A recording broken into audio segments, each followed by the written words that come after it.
anxiety and not living a good life.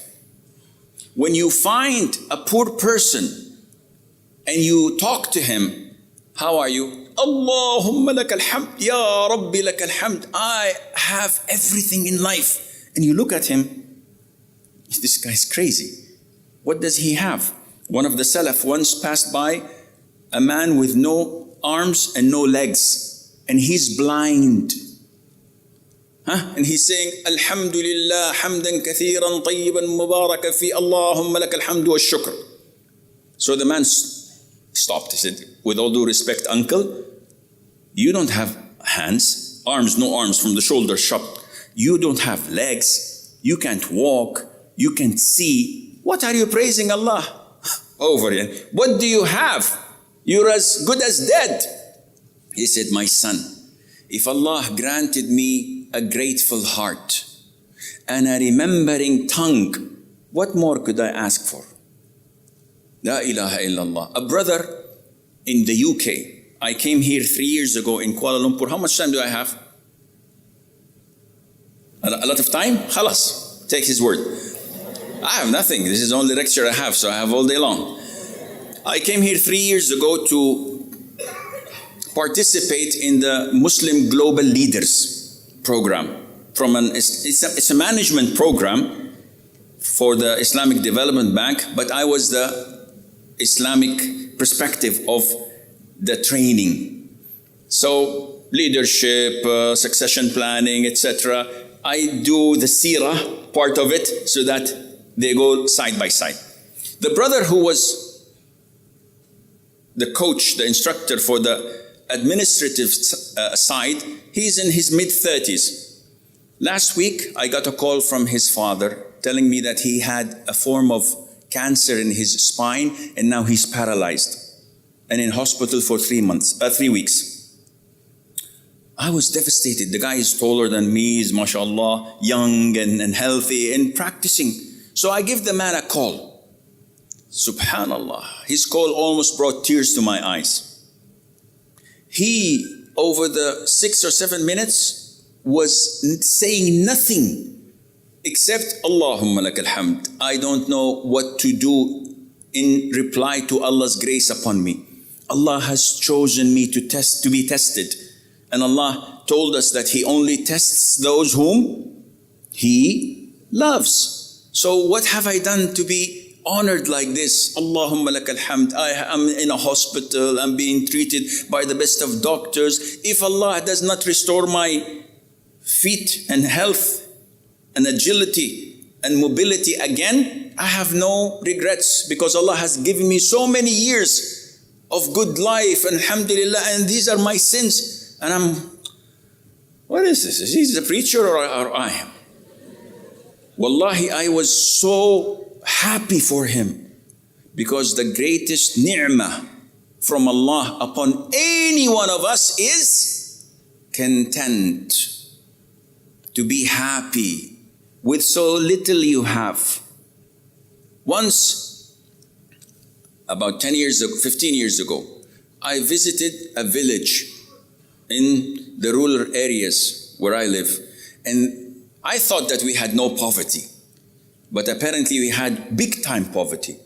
We went to a house and an old woman in her 70s, and this was on the 27th of Ramadan. So we brought her a big box of dates. She started crying. So we say, Auntie, why are you crying? She said, Wallahi, today is the 27th. This is the first day I see dates. And this is 2 hours drive from where I live. We went to another house and they were cooking milk. You know, I don't know what they do. They put it on fire and they cook it. Milk. I don't know. I'm a yogurt type, but alhamdulillah. So we brought the lady food and she said, no, alhamdulillah, we have our breakfast, fatur. The neighbors next door don't have a thing. And what were we bringing her? Dates. Nothing. She still rejected it, being content with what she has. This is the richest person on earth. And if you have jet planes but still envious that you don't have a 787 or a Dreamliner.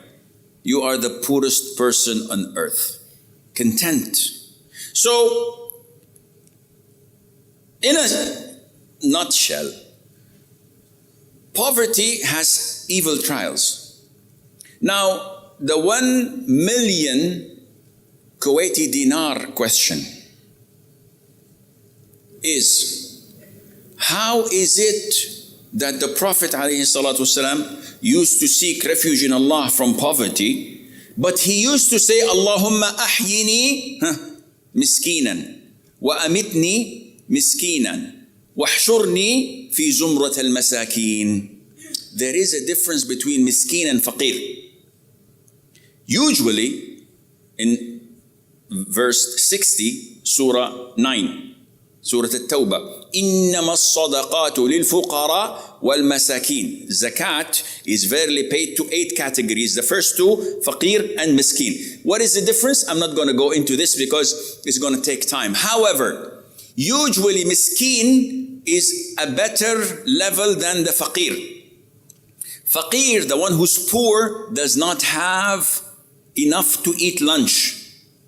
Miskin has lunch, has dinner, but does not have what is needed for a decent life.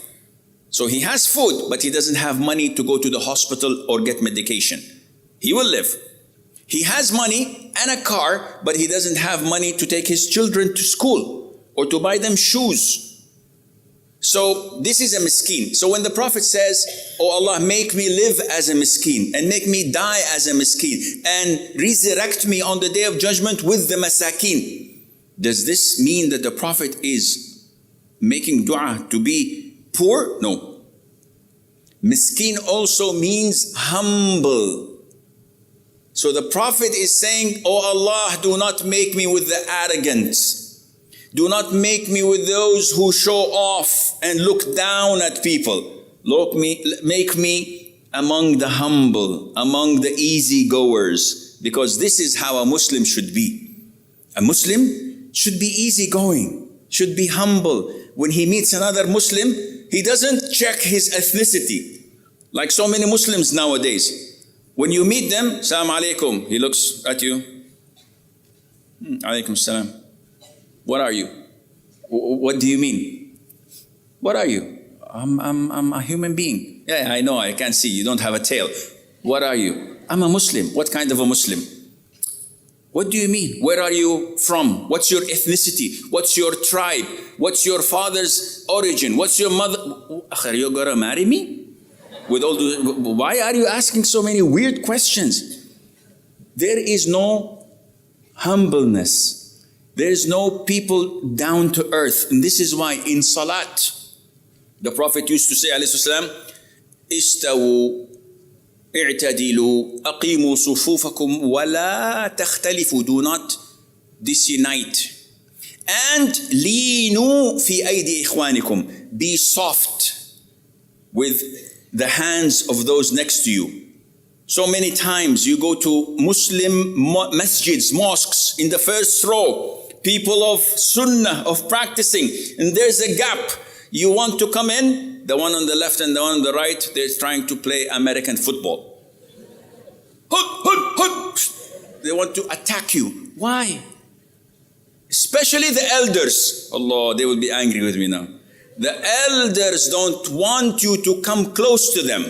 So when you stand, they bring a ruler and they measure how many centimeters, and they look at you, they scold you, they make you feel uneasy. I'm in a masjid, akhi, I'm not in a synagogue. This is the house of Allah. You all have to be happy that I'm coming and praying. We have to be brothers. This is where shaitan comes. So the Prophet is asking Allah Azza wa Jal to be among the what?